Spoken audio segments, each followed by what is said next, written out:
October 25th, 1944. Off the coast of Samar, Philippines. Vice Admiral Takeo Kurita squinted through his binoculars. Salt wind tore across the deck of the Yamato, slamming his uniform against his aging frame like wet canvas. His fleet, the pride of the Imperial Navy, stretched behind him like a wall of steel. Battleships, cruisers, destroyers, 17 in all. Over 200,000 tons of firepower. The largest naval gun in history sat ready at his command. Ahead, in the morning haze, were American carriers. Small ones, toy ships, unarmored, undergunned, the kind used for training or transport. No match for his mighty force, not even close. He smiled. "We will cut through them like paper," he said aloud. But then something changed. From behind the American fleet, a line of smoke began to rise, white, thick, deliberate. Not from damage. From tubes. U.S. destroyers, just 6 of them, were charging toward him, not away. Their guns were firing, torpedoes in the water. Smoke screens bloomed like ghostly curtains. And the so-called escort carriers. They were turning into the attack, launching aircraft by hand. Kurita froze. "These fools," he muttered. He didn't know it yet.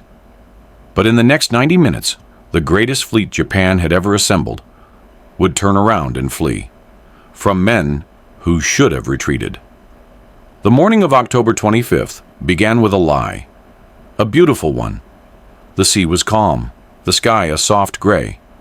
The air over the Philippine archipelago was warm and quiet, too quiet.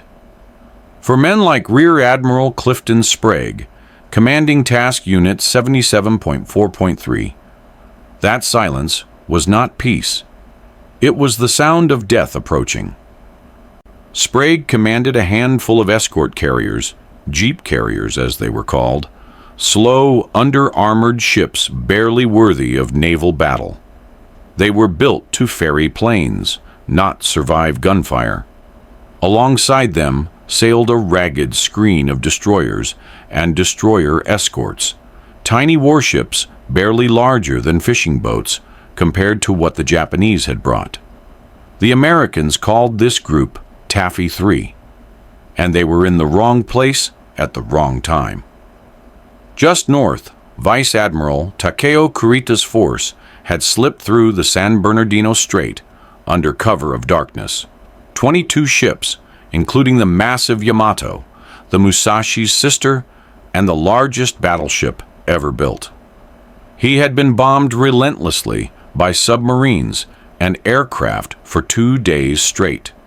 He had lost ships, he had lost men, but not his mission.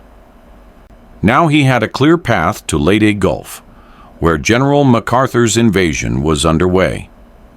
If Kurita could reach the landing zone, he could slaughter the American forces on the beaches and change the course of the Pacific War. He expected opposition. What he found were school buses. Sprague's carriers, like the USS Gambier Bay and USS Kalinin Bay, were never meant to face capital ships. They carried a fraction of the armor, a fraction of the guns. Each was protected only by a thin skin of steel and hope. Kurita saw them on the horizon and assumed they were part of Admiral Halsey's main fleet. He was wrong. Halsey had taken his battleships north, chasing a decoy force of Japanese carriers. The real power, the American hammer, was hundreds of miles away. What stood between Kurita and total victory were a dozen destroyers and some slow-moving flight decks manned by farm boys and teachers in navy blue. The Japanese laughed, literally. One officer aboard the cruiser, Chikuma, is said to have clapped his hands and shouted, "This is the prize! This is our glory!" They loaded their shells. The Yamato's main guns alone could fire 18-inch projectiles over 26 miles, each shell weighing more than a car. The Americans didn't know what was coming until radar screens began to scream. At 06:44 hours, lookouts spotted black specks to the north, Japanese pagoda masts, long gun barrels, shapes far too large to be friendly. The first salvo from the Yamato slammed into the sea less than 10,000 yards away. Sprague's men had minutes to live, unless they did something unthinkable. On the bridge of the USS Johnston, Commander Ernest E. Evans made his decision before the others even reacted. "We're going in," he said. The destroyers were not built for attack. They were scouts, escorts. They had 5-inch guns. The Japanese had 9-inch armor. But smoke they had, speed they had. And Evans, part Cherokee, all instinct, had fury in his blood. He slammed the throttle forward. His crew scrambled to action, torpedoes loaded, smoke generators activated. The Johnston banked left and vanished into the fog. Behind him, other destroyers hesitated. Then, one by one, they followed. USS Howell, USS Heermann, USS Samuel B. Roberts. Even the destroyer escorts turned. They weren't running. They were charging. Against a fleet 10 times their size. From the Japanese bridge, it looked like madness. From the American decks, it felt like suicide. But what none of them knew, on either side, was that this insane smoke-laying, gun-firing bluff would save an entire fleet. Aboard the cruiser Chikuma, Ensign Hiroshi Saito adjusted his headset, scanning the fog-choked horizon. Something was wrong. The American ships weren't running. They should have been scattering. Any commander with sense would flee under such firepower. Instead, those tiny destroyers had begun zigzagging straight at them, trailing thick plumes of smoke. "Visual contact lost," he muttered. The smoke was too dense. Radar returns were fractured. Sound bounced unpredictably. The Japanese fire control officers cursed under their breath as shell splashes disappeared into mist. Aboard the Yamato, Admiral Kurita gripped the brass railing tighter. "Why are they not retreating?" he asked. No one answered. At 7:15, the USS Johnston broke through the edge of its own smokescreen, just 10,000 yards from the heavy cruiser Kumano. Her 5-inch guns barked like thunder. Salvo after salvo struck the Japanese ship at near point-blank range. The Kumano's bow erupted in flame. Commander Evans had closed within suicide distance. He didn't flinch. Below deck, water tender second class William Mercer watched the gauge needle twitch into the red. The ship was screaming, metal bending under strain, but they kept charging. Just behind the Johnston, USS Howell launched a full spread of torpedoes and disappeared again into smoke. Shells whistled overhead, crashing into sea foam where her silhouette had just been. It was like watching a ghost war. Flashes, echoes, and then nothing. On the Japanese side, the tone shifted. Their salvos, meant to erase the Americans in minutes, now hit only fog and ocean. They were firing blind. The Yamato's massive turrets struggled to track shadows that disappeared before fire could land. Ensign Saito's voice broke into a whisper. "They're laying smoke, not to flee, but to blind us." A silence settled over the bridge. A different kind of fear. These weren't retreating men. These were wolves behind smoke. Back on the USS Heermann, Lieutenant Commander Amos Hathaway made a gut call. Swing close enough to the enemy column to draw fire, then vanish again. It worked.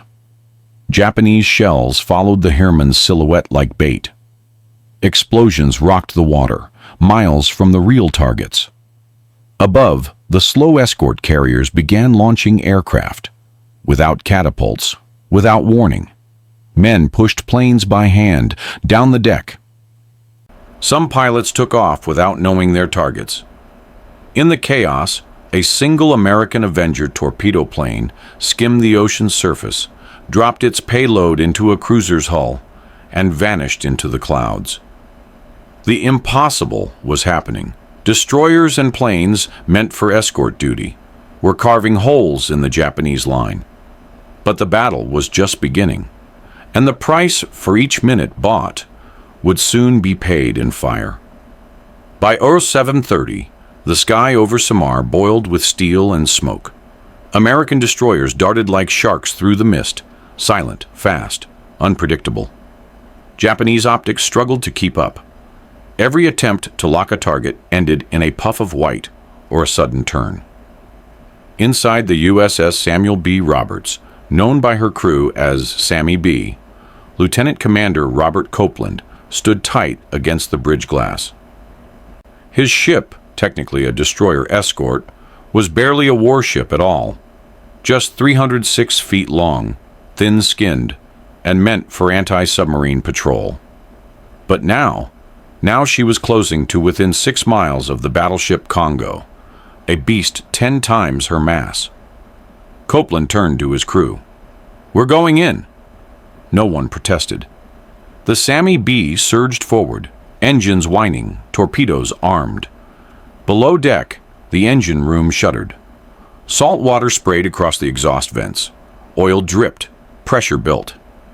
Every man aboard knew the truth. One shell would rip this ship in half. Still, they advanced. Behind them, the escort carriers took hit after hit. The Gambier Bay, slow and exposed, was locked in by a Japanese cruiser. Shells raked across her flight deck, gutting aircraft before they could launch. But she didn't stop. Pilots still taxied. Deck crews still pushed planes forward by hand, guiding them down burning lanes to the sky. One gunner aboard the Kalinin Bay stood on a blistered mount, hands black with grease, firing a 5-inch shell every 9 seconds. Smoke from his own barrel made him cough, but he didn't let go. They were stalling. They were surviving. On the Japanese bridge, Admiral Kurida's doubts deepened. The Americans should have scattered. Instead, they swarmed. His gunners fired round after round, yet targets slipped into fog. His officers yelled, adjusted range, called out splash data. But confusion spread faster than orders. The destroyer Hole, hit over a dozen times, still turned back in and launched torpedoes again. It was madness. Aboard the Yamato, the executive officer stepped close. "Sir, we're losing time." Kurita said nothing. He stared through his glasses, searching for clarity in the blur. Then came the message. 2 cruisers hit, 1 dead in the water. Torpedoes confirmed. Enemy aircraft overhead. The escort carriers, once dismissed as floating coffins, had launched nearly every plane they had. And now, those planes were coming back, armed. Pilots low on fuel, no clear orders. But seeing the ocean erupt with fire, they did what Americans often did in war. They improvised. A dive bomber without a bomb strafed a destroyer's deck, aiming for its command bridge. A torpedo pilot jammed his trigger with chewing gum to keep guns firing while he climbed. One plane dropped its depth charge onto a cruiser's stern. No instruction, no textbook, just instinct. From the Japanese ships, it looked like the entire American fleet had gone rabid. Every silhouette became a threat. Every cloud, a trick. Inside the mist, the destroyers turned again. They had bought a few more minutes, but the cost was rising. 0746 hours. Aboard the Chikuma, the mood had shifted from confidence to calculation. Ensign Saito leaned over the plotting table, eyes darting between bearings and time codes. "They're not retreating," he muttered again. "They're feeding the smoke forward, like a curtain." The gunnery chief turned, confused. "To what end?" Saito didn't answer. He looked through his scope, just in time to watch a torpedo slam into the side of the cruiser Chokai. A geyser of water and flame exploded skyward. Men on the deck were thrown like paper dolls. One of the 8-inch gun turrets groaned, lifted, then collapsed inward like a crushed can. No warning, no sighting, just smoke. He stepped back, mouth dry. They're using it to hide their attacks. The bridge went silent. Below deck, fire crews rushed to contain the damage. Bulkheads sealed. Officers barked orders over sputtering radios. And above, Kurita watched his formation. Fracture. The American destroyers weren't surviving by accident. They were outmaneuvering him. In Tokyo, they had said Americans were soft, that without orders, they crumbled, that their soldiers could not improvise, that their courage depended on numbers. But here, in the waters off Samar, half a dozen tin-plated ships were dancing between giants, firing, disappearing, laying smoke like magicians. Kurita stepped back from the binoculars. He could no longer see the enemy clearly, but he could feel them, pushing, distracting, attacking. His staff waited, eyes on him. The next command would determine everything. In the distance, a carrier belched smoke as its flight deck collapsed inward. Another destroyer was listing, its hull split open by shellfire. But behind it, more smoke, more flashes. Kurita whispered, almost to himself, "Why are they doing this?" A junior officer answered without thinking. "To protect something." The admiral's hand tightened around the rail. This was not a feint. This was sacrifice. 0758 hours. Kurita's flag bridge was no longer calm. Updates came in broken Japanese, shouted over static, interrupted by fire alarms, and the rumble of returning aircraft. Kumano dead in the water. Suzuya torpedoed, flooding compartments.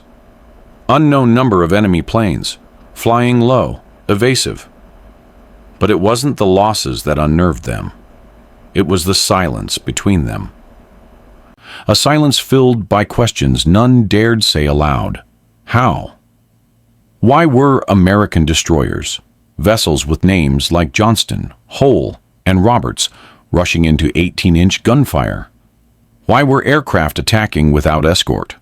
Why were ships not retreating when struck, but turning back in? Kurita turned to his charts. His fleet had broken through the strait. Leyte was within reach. The transports were exposed, the beaches defenseless. He had the power to change the Pacific War in one morning. And yet, every advance was met with smoke and defiance. From boys in floating coffins, from crews who refused to die quietly. He looked again. The Yamato's spotters confirmed another destroyer, believed sunk, was still firing. A broken silhouette in the fog, listing, flames licking its midsection, its guns roared once more. Even the smoke screens seemed alive now, rising, curling, confusing the entire Japanese line. Admiral Ugaki aboard the Yamato stepped forward. "This is a trap," he said. Kurita didn't answer. Was it? Where were the American battleships? Where was Halsey? No signals, no radar contacts, no confirmation. Only these ragged, fearless attacks. And every time a ship pushed forward, it vanished into smoke, took a hit, and came back again. Some Japanese gunners stopped firing altogether, waiting for orders that never came.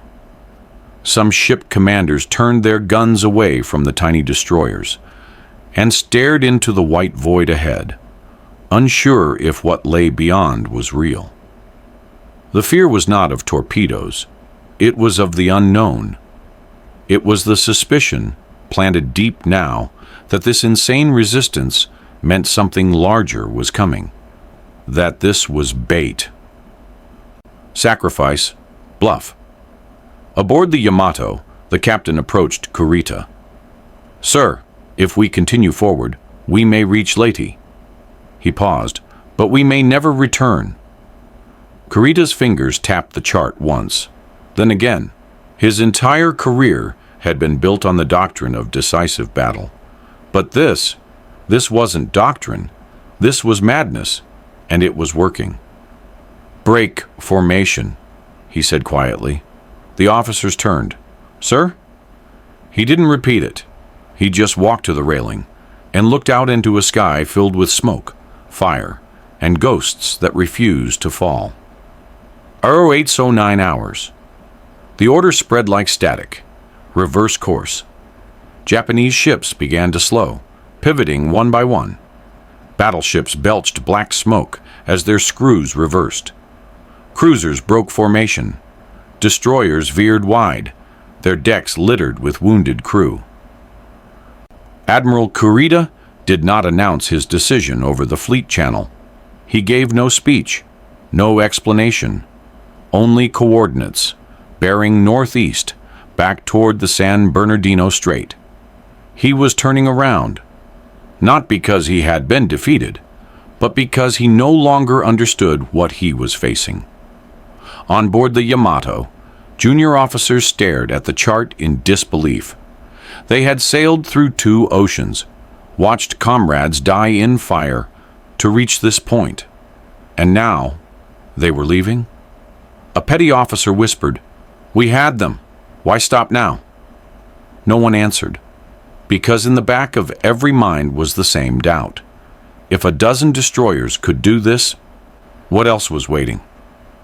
Below, in the engine room of the USS Heermann, the chief engineer leaned over a console, trying to catch his breath. They had taken 3 hits. The rudder was sluggish. Water sloshed underfoot, but outside, through the broken hatch, he saw it. The Japanese ships were pulling back. At first, he thought it was illusion. Smoke playing tricks again, but it was real. They were retreating. He turned to the young fireman beside him. "They're running," the boy blinked. "From us?" Aboard the crippled USS Johnston, Commander Ernest Evans was barely conscious. His ship had been hit over 20 times. Fires burned unchecked. Ammunition was gone. The rudder shot away. Still, the Johnston floated. Still, her guns had barked in final defiance just minutes ago. A sailor from the port side screamed, "They're pulling back! They're actually leaving!" Evans smiled through cracked lips and said nothing. The battle off Samar, the most lopsided naval mismatch in modern history, was ending with the larger force retreating.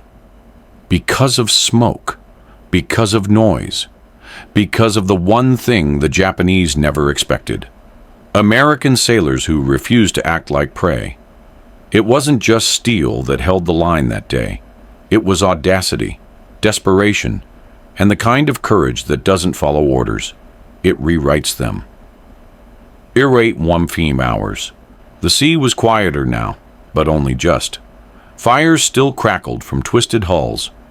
Ammunition cooked off deep in a carrier's deck. Aircraft circled above, low on fuel, scanning for any sign of what had just happened. On board USS Cullinan Bay, Radio Man 3rd Class, Henry Brooks dropped his headset. He couldn't believe what he had just heard. Enemy force has disengaged. Repeat, enemy has disengaged. He turned to the gunnery sergeant beside him. "We're alive." The man laughed. Once, then sat down on the deck, his hands shaking too hard to light a cigarette. Down below, in the galley, a cook sobbed into his apron. Not because of fear, because of relief. The Japanese force, led by the most powerful battleships ever built, had turned back. Not because they were outgunned, not because they were outmanned, because they had been outwilled. On board the burning wreck of the Samuel B. Roberts, survivors clung to floating debris. Many had jumped into the sea before the ship broke in half. One sailor, face black with soot, stared toward the vanishing silhouettes on the horizon. He whispered, "We stopped them." A medic next to him laughed bitterly. "We didn't stop anything. We just didn't move." But that was it. They didn't move. They stood, fought, charged, against orders, against odds, against logic. Back aboard the Japanese fleet, chaos reigned in a new form: silence. Kurita stood alone on the bridge. He had not lost his ships.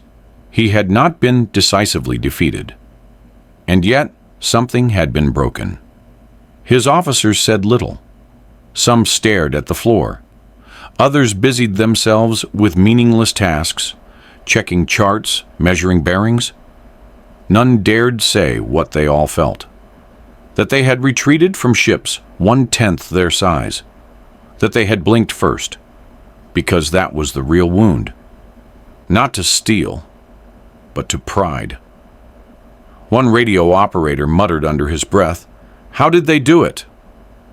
A gunner beside him, bleeding from the ear, replied, "They didn't care if they died."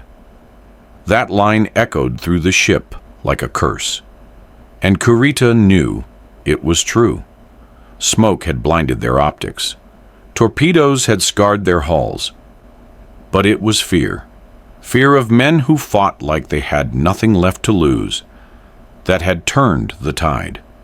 Fear of what else those Americans might do. Even when their decks were on fire. Even when their ships were sinking. Even when no one ordered them to. Earlier that morning, just after dawn, aboard the Yamato, a steward had poured green tea into Admiral Kurita's porcelain cup. Steam rose gently in the salt air, a ritual of calm before the storm. Kurita had accepted the cup with grace, silent, composed. "This will be a good day," the XO had said softly. Kurita had nodded. Now, 6 hours later, that same cup sat untouched, cold, rattling faintly with each vibration through the hull as his fleet limped away from battle.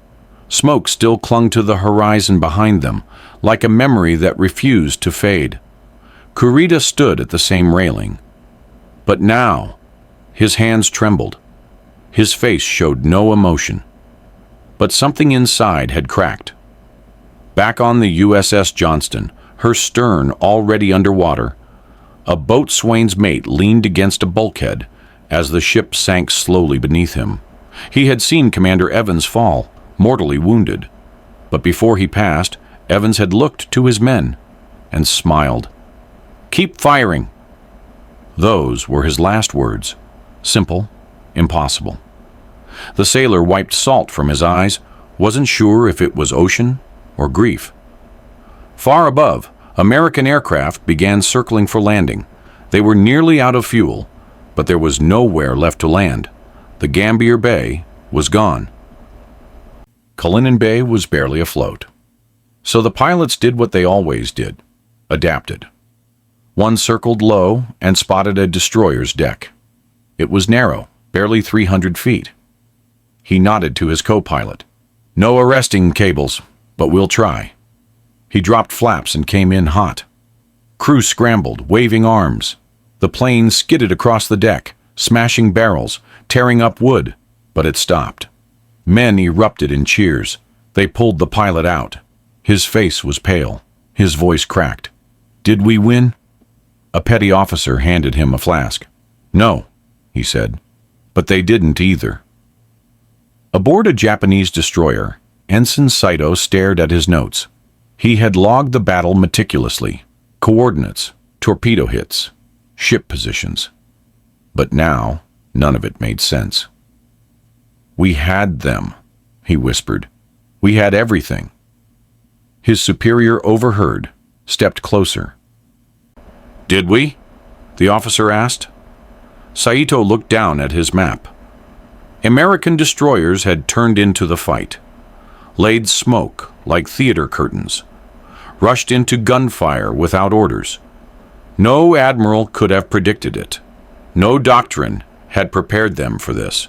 Only faith. Only madness. only belief that something behind them was worth dying for. And that was something the Japanese had never factored into the equation. What the Japanese never saw was what the destroyers were protecting. Behind the smoke, behind the gunfire, behind the madness, lay dozens of American transport ships, troop carriers, and supply barges, thousands of Marines, tons of fuel, shells, radios, food, medicine, the bloodline of MacArthur's invasion force. If Kurita's fleet had pushed through, those ships would have burned. The beachhead would have crumbled, Lady would have fallen. But it didn't, because a handful of destroyer commanders rewrote the rules. Ernest Evans, Johnston, Robert Copeland, Samuel B. Roberts, Amos Hathaway, Heerman. None were expected to survive. Some didn't. But their ships fought far beyond what physics allowed. It was never supposed to work. Their torpedoes were limited. Their shells couldn't pierce battleship armor. Their armor couldn't even stop machine gun fire. But they believed they could stop the enemy. And that belief was the weapon Kurita couldn't defeat. Later, military analysts would call it a tactical anomaly. They would point to radar errors, communication gaps, weather. But the truth was simpler. These men acted not like soldiers, but like citizens defending a home they couldn't see, but knew was there. It wasn't courage born of training. It was born of conviction. That American lives, sleeping in foxholes on Lady, mattered more than their own survival. That belief turned smoke into a wall, guns into thunder, wrecks into legends. And in the cold, statistical aftermath, the numbers told the story no spreadsheet could explain. 6 destroyers attacked a fleet of 23. 4 were sunk, 2 heavily damaged, dozens dead, hundreds wounded. But not a single troop ship was lost. Not a single transport was hit. And the Japanese, despite overwhelming power, retreated. Because they couldn't see past the smoke, could not see through the madness, could not comprehend why anyone would fight this hard for what they assumed was already lost. The Japanese Navy never recovered. Kurita never returned to battle. And Leyte became the gateway to the Philippines. America kept coming because its supply lines lived, because its destroyers died well, and in doing so, saved thousands more. Years later, Tokyo Bay, 1951. Inside a quiet university library, a former Japanese naval cadet sits alone, leafing through a translated memoir. It's an American book. On the page, sketched in faded ink, is a drawing of the USS Johnston, nose down, guns still firing. Beneath it, they turned into the storm, not away. The cadet, now a professor, sets the book down. He had trained under officers who served with Kurita, men who never spoke of Samar, who praised the Yamato's guns, but never mentioned the smoke. He closes the book and whispers to no one. We feared their machines, but it was their minds that broke us. Across the Pacific, Texas, 1975. A veteran named Henry Brooks sits in a lawn chair, watching his grandson play with a toy destroyer in a kiddie pool. The boy lifts it up. "Grandpa," he asks, "did your ship look like this?" Henry chuckles, wiping sweat from his brow. "No," he says. "Ours was smaller. No toys back then." He doesn't say what else it lacked. Armor, speed, orders. Instead, he looks at the sun and the freedom around him, and he remembers the smoke, the silence before the first shell hit, the fire that didn't stop, not on the ocean, and not in the hearts of the men who chose to stand. Back in Japan, a naval exhibit opens. Among the diagrams and scale models sits a single, Black and white photograph. Blurred. Grainy. It shows a line of American destroyers charging into smoke. The placard reads, "Battle off Samar, the day the ocean rewrote honor." A young visitor frowns. But they were small ships. Why did we turn? The guide answers softly, "Because they made us believe something bigger was behind them." The visitor tilts his head. "Was there?" The guide doesn't answer, because the truth is, there wasn't. No battleships, no heavy cruisers, no reinforcements. Just a handful of tin cans, a few dozen aircraft, and sailors who chose not to run. And in that choice, everything changed. The battle off Samar was not won with superior weapons. It was not a victory of machines. It was a victory of spirit, of men who believed in each other, in the mission behind them, in the future beyond the fog. Men who laid smoke not to cover a retreat, but to make the enemy wonder what kind of people would fight from inside it. What would you have done if you were him? Standing on the deck? Watching 6 destroyers charge your battleship? Would you fire? Would you retreat? Or would you stare into the smoke and realize you were looking at something you couldn't kill? Something called freedom.